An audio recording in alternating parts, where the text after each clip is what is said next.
自然谷环境信托基地它是在2011年成立的，它是台湾第一个环境信托的案例。2014年就转给环资。我想要找一个基地，这个基地能够找很多人来做很多事情。我在谈这个时候，就开始慢慢有人就加入了，我们就加入了6个人，从南部、中部到北部，其实看过很多地方。然后自然谷的时候，是一个荒野的朋友介绍来到这个地方，发现那里荒野蔓草又这么陡，因为看起来有点陡，又没有整理。其实它也不是我们首选，说这个地方很好，我一定要买。村长也很热心，带我们去探勘上面的土地，然后也到他家去聊他们家人都很希望我们去。为什么？因为有纳古塔的人来找，有养羊的来找，都不是很好的。他一直不愿意那个地主这样子卖，可是毕竟地不是他的，人家地主拿到一个好价钱，他就要卖。从自然谷经营到现在，还不知道地主是谁，不知道有这群笨的人呢。他只要因为对村长的一个信任。本来叫南河谷嘛，那最早以前上面是南河山，我就想南河山下面的谷叫南河谷。那我们学攀树的老师就徐世峰老师啊，他道家思想啊，哲思很这种哲学思考，老师就好，那我就帮你命名，这个地方叫自然谷。就自然谷，那你听了就很高兴，就对，我们这很希望变成大自然，很自然的风貌这样子。那我们说，你要这么讲也可以，但其实它的意涵不只是这样子。那在山谷里面，就是台风天恶劣天气的时候，风很大的时候，其实生物都会躲到谷地里面躲风雨，因为棱线上风雨很强，所以呢，就是谷事实上是一个充电的地方，休养生息充电的地方。那自然这个词是自是指自己，然是肯定的意思所以自己然也叫做自我肯定。自然谷是一个所有万物包含人都在自我肯定的地方，你不用等着别人肯定，那肯定自己，然后在这里休养生息，再出发的一个地方叫自然谷。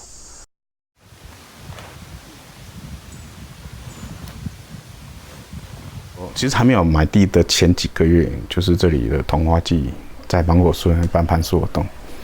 那村长就说：“你们要认识我们社区有什么活动哦，跟我们结合哦。”那当时我其实就很想要体验攀树，在我们未来的土地这附近就有攀树，当然就来了，来就爬到芒果树，就觉得哇，这个赞哦，就很好，所以当下就跟这个团队叫散木团队就拜师学艺。森林就是我们的目标，爬树刚好跟这个目标是结合，因为森林就是树。我们要爬它，就是一个很好的亲近方式。最后要回到知己知彼这件事情，透过这个来认识自己的手脚协调能力、观察力，观察的敏锐度，觉知的状况。所以攀树也是一个工具而已当然，你要把这个工具极大化也没有问题就是树冠层调查修剪树木的工作或者单纯就是绳索技术，其实都可以。透过攀树，因为它有很大的吸引力，就会诱发孩子的一些其他的学习。你对森林都讲知识，跟他讲很空，直接让他爬，直接跟树很亲密的接触，那就会有不同的效果，他就印象会比较深刻。落脚又一系列课程又会更好，就是荡起来很舒服，很特别的体验。因为这是第一次自己架绳，就是有点不安心。不过有第一个人爬过之后就还好。过了我们就要准备盖房子，盖房子又是一阵的波折，开始讨论盖什么房子，找谁盖做什么。然后讲完之后我就去联络了，然后我跑流程做什么，然后整地什么都我在弄，几次测量怎么盖样都打好了，然后就开始一直有变化。我跟你讲，我们真的是一波好几折，遇到的人都真的是给我好大的学习哦。压垮骆驼的最后一根稻草是金融风暴，那其实之间有一些其实沟通协调是没有处理好这样子。突然有一天就说，我觉得我不要参与了，所有本来要盖房子要做什么全部停了。我就开始真的觉得那个地哦起起伏伏的，心里就觉得真的是开始有点沮丧。后来我就说，那不然这样，你们都退掉吧。我说你们都退掉吧。我跟你讲，我虽然负债，我还是想要把自然股做起来。我还是想朝着我想要走的，把这片森林做起来的心态。其实说真的，你在土地上，慢慢的，你对土地的情感，是你因为你走路在那里，建立在你跟他很大的互动里面。他们来1个礼拜来看一下，然后他们说，我不要做了，所以他们又没有情感的连结，说走就走，你钱还给我，我就走了吧。就是有这样子的心境不一样。所以我觉得我在那个土地我很开心，是我每天在那里走，我每天在那里种树，我每天上去的时候我就看看这棵树，我心里都知道阿六在这个落羽松，这个什么叫他们的名字，我感觉到我在这里我不会很孤单，我感觉好像很多朋友在这里的感觉，你知道吗？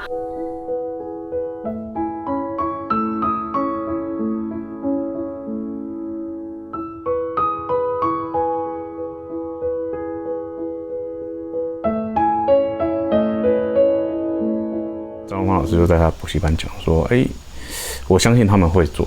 那假如你也相信的话，那就可以汇款给他们，这样子支持他们。如果像我是没有跟家里拿钱的，就是也没有跟朋友借钱的，我在想说，就是说剩700多块，在最低潮的时候，现在700多块，然后后来就真的很感动。有一次我在路上哭，就看到那个。”存折竟然有陌生人这样子就是汇款进来，就觉得哇，这世上真的是让我很感动，这样子有人这样可以这样做的。其实虽然说我们是以3位地主的身份在做，但是其实已经符合一些国民信托的精神。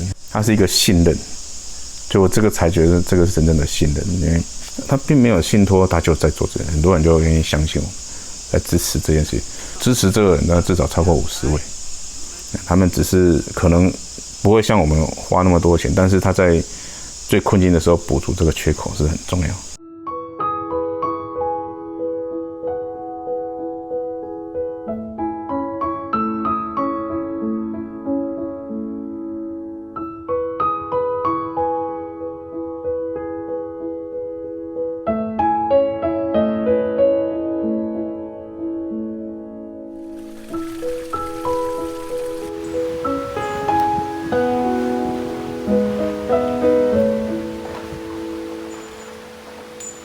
我们本来3个地主买了这个自然股，其实大概1/3啊，那其他都还是我们那个村，我们华龙村村长的，他们家族的，也是他的。然后买这块地之后啊，就希望它变成森林。那现在就真的还蛮，我们当时所想的，现在就变成森林的样子。那现在感觉那个温度还蛮舒服的，其实在山下其实还蛮热的。因为有人说我们这样爬树啊、挂绳子啊，其实会伤害它，它会不舒服，所以我就很困惑了。我们办这个活动，比如说这踩来踩去，踩在它身上，不知道会不会有什么样的感觉？这样子会不会很不爽？就是觉得说这些人类在干什么？爬在我身上，然后还踹我，还怎样？还绑绳子在我身上这样。那刚好后来我遇到一个朋友，他推荐说，他认识一个能够跟树沟通的人，也就是买这个地之后，就大概第2年还是第3年，然后就邀请这个老师过来。他其实大我1岁，女生。我第一个问，请问他几岁了？啊，你怎么知道他几岁？科学目前来测量的话，怎么知道树几岁？啊？年轮？那怎么知道年轮？砍掉树就死掉了，所以只有这个方法。推，它像锥子那个像钻孔一样钻进去，但是它里面是空心的，钻进去之后再抽出来，它里面一条芯就会出来，然后这时候年轮就会出现。树木一根这样子，我们会往圆心钻，对不对？但是不好意思树木不会那么厉害，它的最里面那一个芯在正中间不是，它偏心了，钻不到就一直钻。就像你打针钻，没有插到你的穴，我喜欢一直插，哇，这树也很痛苦，插那么多针，所以其实不那么容易。所以我就直接问他好了，请问他几岁？第一个问，我就198，啊198，不是大概200？请问他是公的还是母的？母的。请问我爬树他会给送吗？他就笑一笑，还很高兴。我说为什么？爬树的人都很快乐啊，为什么他会说你们的能量都很正面？问一个比较看得到，这个树干为什么会断掉？那就一样，他讲得很快哦，他就马上讲有一年台风来，大概是快20年前台风来，闪电交加，雷雨交加，一个闪电打到上面的相思树，相思树知道吗？相思树很硬哦，很重，打到相思树断掉，这个树干掉下来，这一个大树干被它压到之后就应声而断，所以2个树干掉下来，然后就躺在这个地方。后来我这个树的故事，我有问村长，说这怎么掉下来？他说对啊，那一年是台风来，然后晚上啪，然后哇那个很大一声，因为雷打到这里，闪电打到这里，那个声音很大声嘛，然后又树干断掉，砰，他们以为山崩了，所以他们那天晚上吓死，早上起来看，没有山崩，还好，但是就是2个大树干躺在这个地方。他说每个人都有这个能力，但是我们把它关起来，因为我们的大脑停不下来，所以我们听不到它的声音。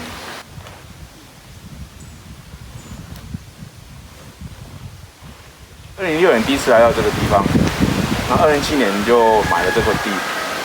那时候我们已经知道这棵树都不结芒果。经过这个地方，就有个念头起来，就是说，老师，你可以跟他讲吗？请他结一次芒果给我吃。结果就一摸，然后本来很开心的脸就越来越沉重，我都不知道发生什么事情。他就说，你问这个问题，让他想到一些事情，很生气。也很难过，各位看一下这个水泥路其实有1公尺厚。为什么1公尺厚？1公尺厚又会造成什么现象？这个事实上是个堤防。有一次午后雷阵雨太大了，1小时130几公里，1小时这一条溪已经满了，就溢出来。这边都是瀑布哦。这个雨水会灌到这个池塘，就像水库溢嘛，因为它没有排洪的装置啊，只有一个排水孔而已。那当时村长他们家很担心这个破掉，因为现在已经没有在灌溉了，所以水都没有再排出去，所以很担心像这么大的水，它灌到这个池塘就整个破掉，所以他们就申请经费，就是把它盖了一个堤防，把水赶到那边去，然后1公尺厚的水泥，那树木的根其实是那像它营养根啊，它实际上就在表面而已。当这个路要盖，这个堤防路要盖的时候事实上是很残忍，怪手过来就直接挖，就是根全部挖掉，这个树受到很大的伤害。那从这个伤害之后那一年开始就只开花不结果。现在讲20几年前，就只开花不结果。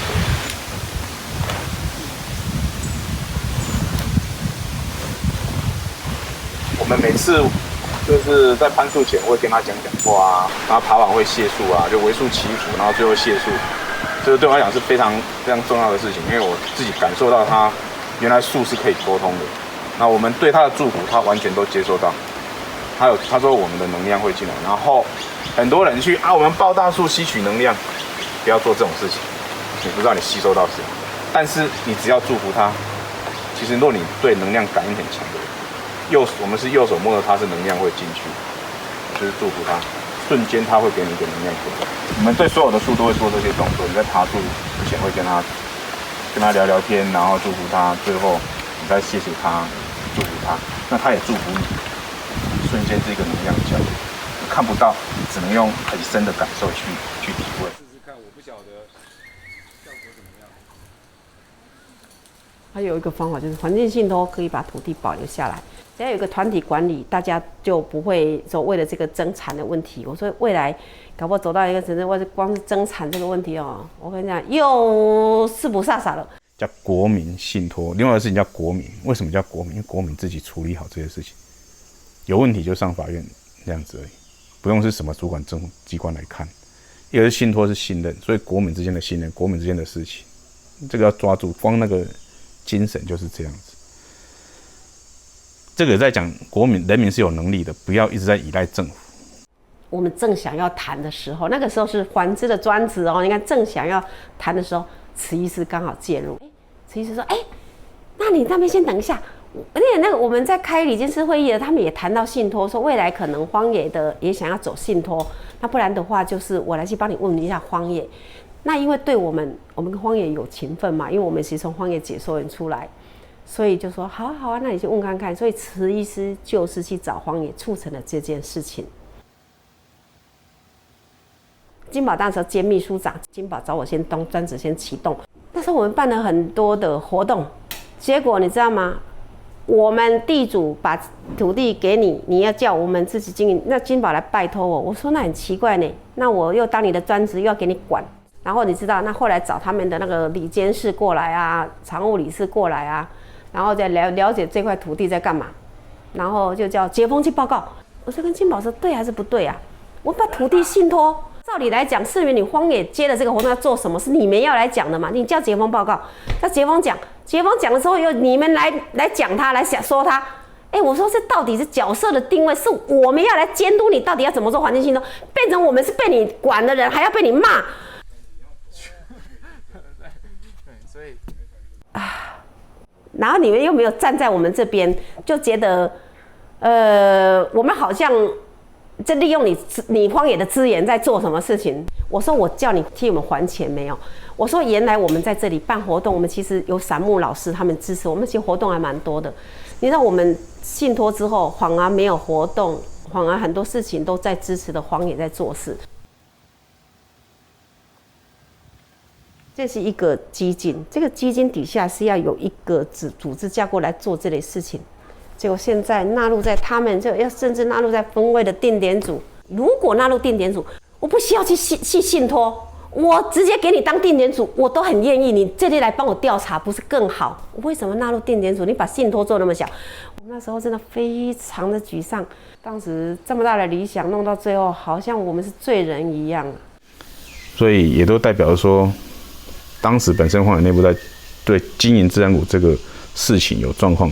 若往前推，本身是秘书长跟理事之间本身就有冲突，那变成这个冲突下的一个决策的一个混乱。我们当时不知道的情况下，就会跟我说：“金宝，你代表了荒野，因为秘书长嘛，长字辈了，你代表荒野在做事情，你对我们的承诺 ，trust 就是信任。” National trust 国民之间的信任，你这样是失去信任，所以我事实上以现在来看，我也不觉得任何人的错啦，就是那个就是荒野本身也没准备好，我们也没准备好，但是我们都是荒野的伙伴，就大家就一厢情愿共啊，我们应该是有个共识。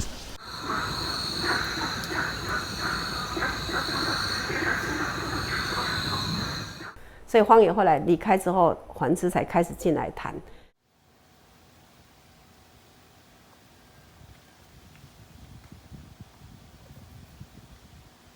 我们当时签的契约是一个永久的契约。所谓的永久契约就是没有期限。当我们承诺要保护这块山林地的时候，就是永久的保护，不会因为什么样的因素而改变。所以，即便今天我们这个团队在这里消失的话，这个公益信托的基地不会因为我们的消失而消失，而是会有其他人来取代这样的角色，继续去执行下去。这就是环境信托非常重要的一个精神，就是永久，而且是为全民所服务。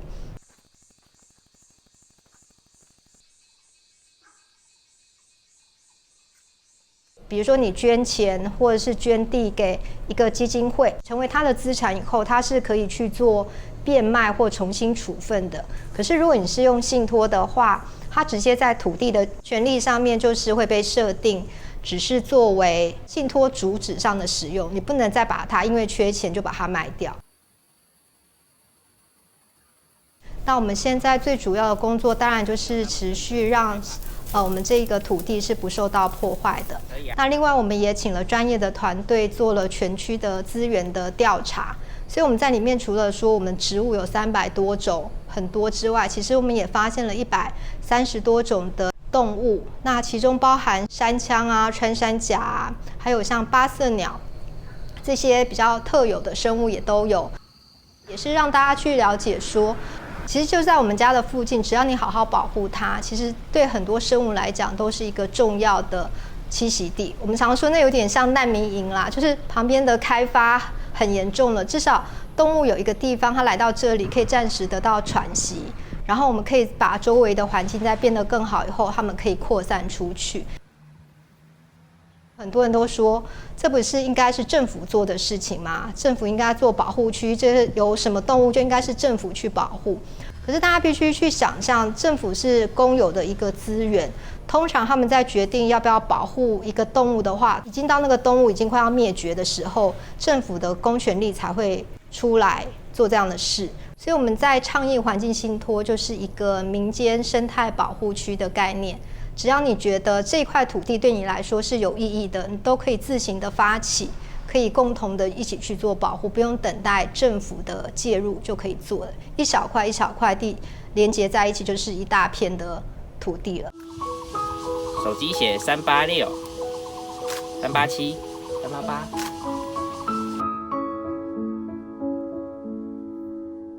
这一区就一定会有葡萄。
公益信托还有一个特殊的制度，是他自己会成立自己的专户。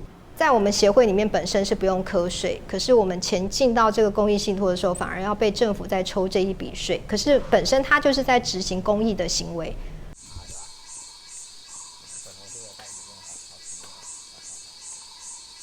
现在很多人用的另外一种方式是让受托人是银行，但是其他的 NGO 组织或专家学者是成为咨询委员。可是这在法律上，在公益信托上，并没有咨询委员的所谓的相关的权责。今天有点像我请了顾问，然后顾问教我怎么做，但是负责任是我不想听顾问的，我一定还是按照我决定的方式去做。所以如果我没有去挑战这个不合理的话，我只是允许这个不合理继续存在下去。那这并不是 NGO 我们在关心公众事务的方式，所以我们现在正在做一个倡议要修改税法的一个联署，希望政府去改变这样子的一个不友善的机制，非常希望大家一起来联署。但是这件事情就牵扯到税的问题，而且税是国税的问题，是国家的遗产税、国家的赠与税这些问题，这是非常大的税，国家很大的税捐税基来源。你要处理这个问题，一定要配套。日本也知道这个事情，所以日本也是不断的慢慢配套。其实日本的进化也很慢，所以后来是要有独立的国民信托。什么叫国民信托？什么是公益的国民信托？这要重新拟定。但是这件事情它要时间，因为你现在没有案例，它不会甩你。共同信托里面，银行是管财务的，我是管经营的。因为他不会经营土地嘛，那我们会经营公益土地。那刚好现在 CSR 这件事情都对银行非常重要。那如何结合？事实上他有需求，他非常有需求，你就可以跟他谈。那我怎么请款？我要做事情，我怎么请款？那甚至他都可以发信用卡帮你募款进来，都是共好啊，这个就是共好啊，让他做起来。然后等到很多案例之后，可以用自然股这个案例来讲，自然股现在很糟糕的状况是没有银行共同信托，但是却没有办法节税。那我们就让这个事情发生，然后透过很多案例在说帮自然股解套，让自然股没有共同信托，没有银行共同信托，但是也可以享有相同的那个状况。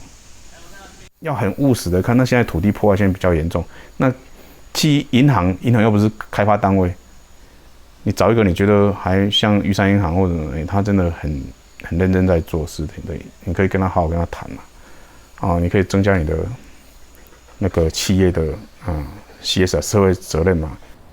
你的目标是什么？土地要赶快守护下来，而不是我要坚持我的面子、我的自尊，我有这个能力，我要印证我有能力。已经花了5年印证了，台湾已经多了5年，在那边虚耗，加上荒野3年，已经8年。2011年到2019已经8年，这个时间还不够吗？这个时间，假如说大家都认真在做，已经做到土地守护下来了。所以我常常觉得说，成也环保团体，败也环保团体。自然谷我觉得它很重要，就是它在台湾的环境信托里面真的有一个非常重要的代表价值，它是第一个环境的公益信托，也是第一个并不是由银行业者所承接的公益信托。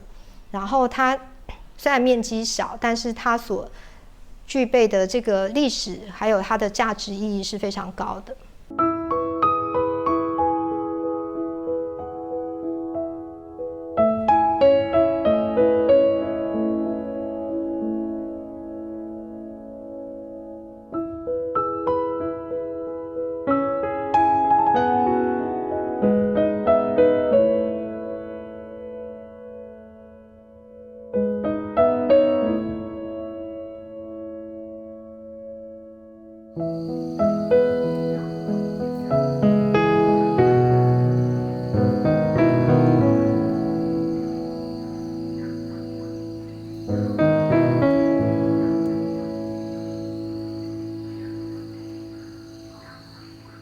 其实钞票就是每一天的选票。当你决定把你的资源拿去购买什么东西的时候，其实你就在支持这样子的生产方式跟对待土地的方式。可是我们常是因为不知道这个背后是怎么对待土地的，而做了错误的选择。所以如果你更了解这个环境会受到什么影响，你在做选择的时候，可能就不是单一的只有看价钱低，而是你会开始看他对环境是怎么做的，他对他的劳工权益是不是有保护。你开始感觉到我跟别人是有关系的，或是我跟这个自然是有关系的时候，你在做决定的时候的态度就不一样了。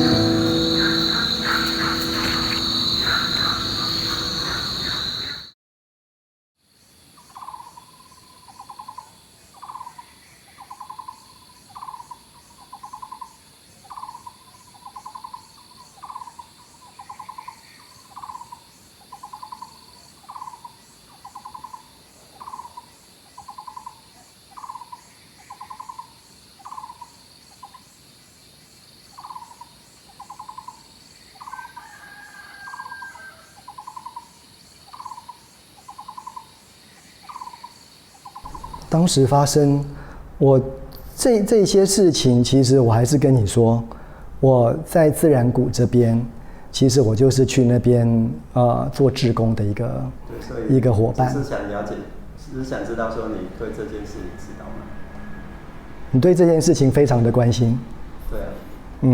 不过我觉得他在整个荒野在做环境守护，在自然谷这个案例里头，我觉得他其实还好啦。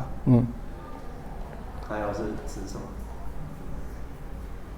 没有指什么。我觉得我今天大概我想得到的东西我已经讲完了，所以大概就这样子了。问题吗？就是因为其实因为我很在意的地方就是说，因为荒野说我的影片有不实报道，所以我很想知道说到底是哪一块是不实报道。我还是在跟你讲说，我在自然谷里面，我是一个在那边做志工的人。那在自然谷的整个运作里头，其实我就是去那边，我在那里去做每一个月的导览解说，我带志工去那里去做生态的调查、记录等等的，就是这样子。所以你们没有要就回答就是这样子。不实报道是哪一个地方？我不知道你讲的东西是怎么样子，差不多了 ，OK。可以再问一个问题吗？为什么要把雨桥的讲的东西拿掉？我刚跟你说，我大概可以讲的，我想得到可以说的已经说完了，谢谢。谢谢。